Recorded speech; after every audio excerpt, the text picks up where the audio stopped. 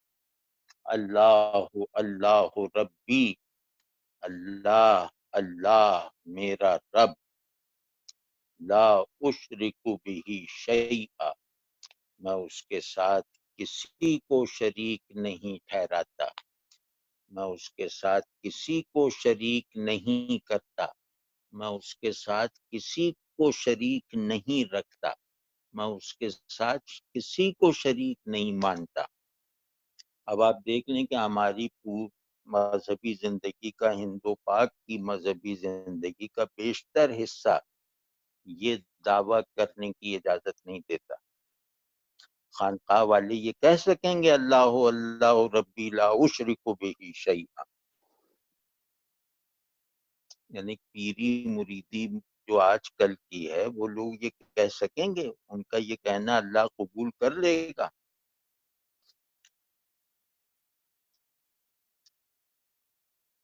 تو بس اب اس پہ مذہبی کانٹیکس میں ہم نے زور لگا کے بات نہیں کی، اس میں یہ عذاب ہے.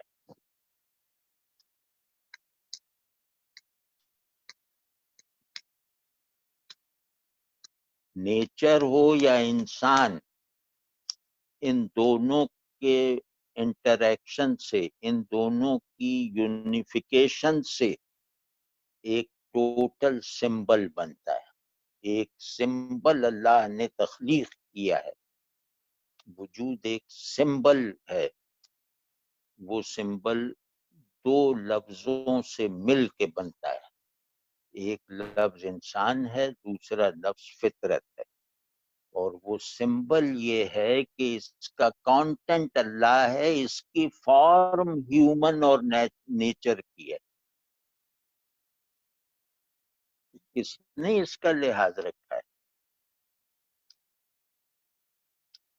کوئی کہہ سکتا ہے کہ مجھے رسول اللہ صلی اللہ علیہ وسلم سے محبت اس لیے ہے کہ اللہ کی محبت میں یقین حاصل ہو جائے، اللہ یقین کے ساتھ میرا محبوب بن جائے. تو خیر یہ ایک لمبا رونا ہے، وہ ریلیجس کا پرسپیکٹو سے ابھی میں نہیں دیکھنا چاہ رہا تھا چیزوں کو. تو وہ تو ایک مذاق بنا رکھا ہے. تو تم نے کائنات کے ایسنس آف میننگ کو نظر انداز کیے رکھا، پیسے جمع کرتے رہے، گھر بناتے رہے، پیڑ گراتے رہے. تو مطلب ہم عجیب لوگ ہیں کہ ہمارا لفظ سے تعلق سچا ہے، اس لفظ کے معنی سے ہمیں کوئی تعلق نہیں. ایک عجیب نفاق ہے نہیں ہے کہ اللہ نے اس ساری دنیا کو، اس کے سارے انفس و آفاق کو اپنی نشانی کے طور پہ خلق فرمایا ہے. نشانی وہ اس صورت کو کہتے ہیں جو دکھائی دینے کے بعد اپنا اظہار کم کرے، جس کی وہ نشانی ہے اس کی طرف اشارہ زیادہ کرے. تم اس طرح کی نشانی بن کے رہے ہو.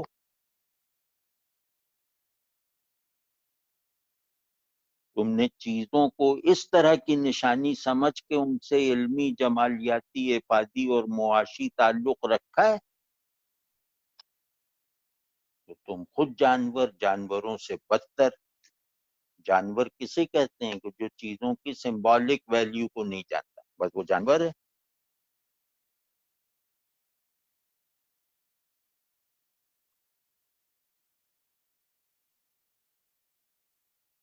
تو بہرحال اس دعا کو بار بار کیا کریں، درود شریف. یہ دعا استغفار اور سبحان اللہ و بحمدہ یعنی کلمات شکر، یہ بار بار کریں. استغفار سے شکر کی طرف جائیں تو درود شریف پڑھیں، شکر سے یہ کلمہ صبر کی طرف جائیں تو درود شریف پڑھیں. تو کل کی اگر جو مجلس ہوتی ہے ہماری اسکائپ پہ، وہ اگر آپ میں سے کوئی صاحب اس مجلس میں شامل تھے تو کل کی گفتگو اگر ان لوگوں سے شیئر کر دیں تو بہت مہربانی ہوگی. تو اس میں بہت سی باتیں آ گئیں. جی ضرور، میں اس کی آڈیو پہنچا دوں گا سب. تو پھر جناب مجھے اجازت ہے. جیسے آپ بہتر سمجھے. بہت شکریہ. السلام علیکم ورحمۃ اللہ. وعلیکم السلام ورحمۃ اللہ.